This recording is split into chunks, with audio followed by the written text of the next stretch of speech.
यहाँ उपस्थित बहादुरगढ़ के जो सम्मानित नागरिक हैं, मैं आप सभी का हार्दिक अभिनंदन, वंदन और नमन करता हूँ। इस मौसम में एकत्रित होना कहीं न कहीं बहुत ही उत्साह का काम है। लेकिन अगर राष्ट्रीय पर्व हो और इसमें लोग उपस्थित होते हों तो ये बहुत ही बड़ी बात है और इस तरह उपस्थित होकर के भाग लेना चाहिए। यह राष्ट्रीय पर्व है, हम सबको बहुत गर्व से मनाना चाहिए, बहुत प्रसन्नता के साथ मनाना चाहिए। हम छोटी सी बात बताना चाहेंगे कि 26 नवंबर रावी के तट पर जो यात्रा पूर्ण स्वराज की घोषित की गई थी, तत्कालीन जो भारतीय राष्ट्रीय कांग्रेस के अध्यक्ष थे जवाहरलाल नेहरू, और उसमें घोषित किया गया था पूर्ण स्वराज की, वह सपना 1947 में जाके साकार हुआ। और 26 नवंबर के उस पावन दिवस को याद करने के लिए 26 जनवरी को हम भारतीय संविधान की घोषणा हुई और उसी की याद में 1950 में जब ये घोषित किया गया, संविधान लागू किया गया, उसी की याद में गणतंत्र दिवस मनाया जाता है। तो पूर्ण स्वराज से घोषित हुए उस समय की यात्रा 1947 में खत्म हुई और ये सौभाग्य की बात है कि पूरा देश आजकल अमृत महोत्सव मना रहा है और हम स्वतंत्रता के 75वें साल में प्रवेश कर पाए और हम लोग सब लोग शपथ भी ले रहे हैं कि भारत को 2047 तक पूर्ण विकसित राष्ट्र बनाने की बात हो रही है और इस तरह की सरकार पूरा प्रयास भी कर रही है कि 2047 तक भारत पूर्ण विकसित राष्ट्र बन जाए। और संविधान के जैसा कि हम लोग शपथ लिए, हम भारत के लोग से शुरू हुई यात्रा आज तक चल रही है और हम उस चीज़ को, उन मूल्यों पर काम कर रहे हैं जहाँ पे समाजवादी, लोकतांत्रिक, धर्मनिरपेक्ष गणराज्य बनाने की बात हो रही है।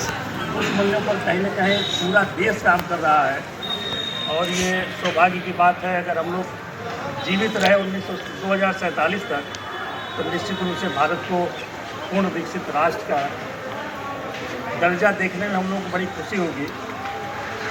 इन्हीं सब बातों के साथ मैं अपनी बात समाप्त करता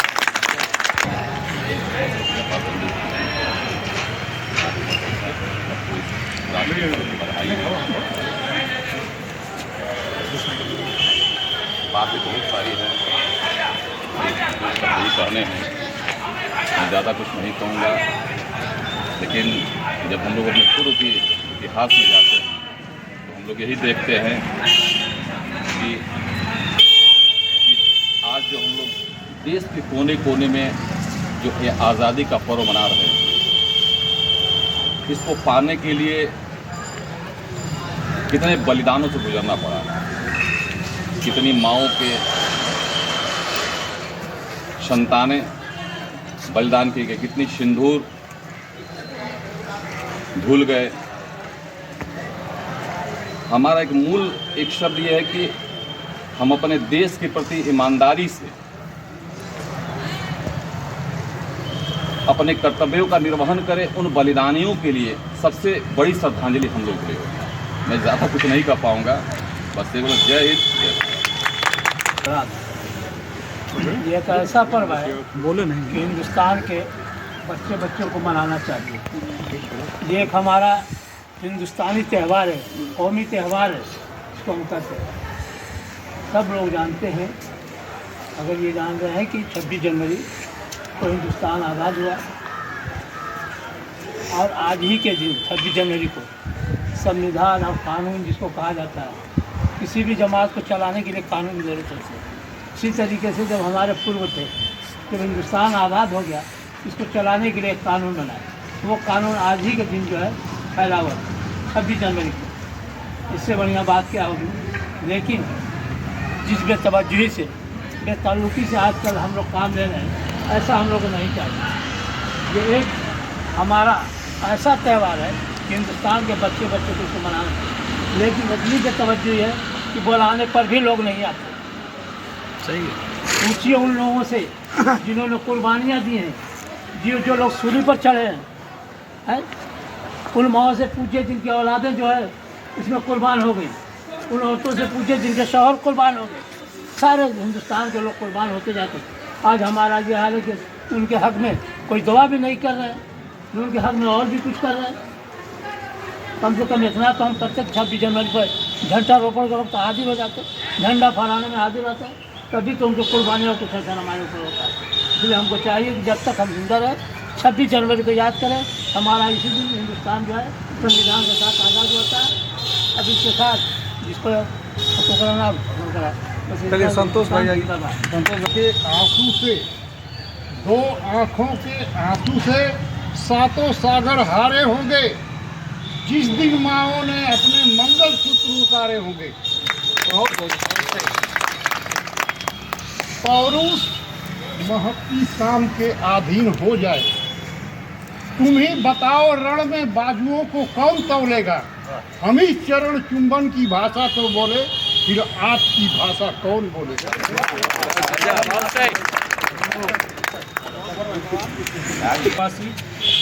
आज हम यहाँ 26 जनवरी के दिवस पे उपस्थित हुए, गणतंत्र दिवस।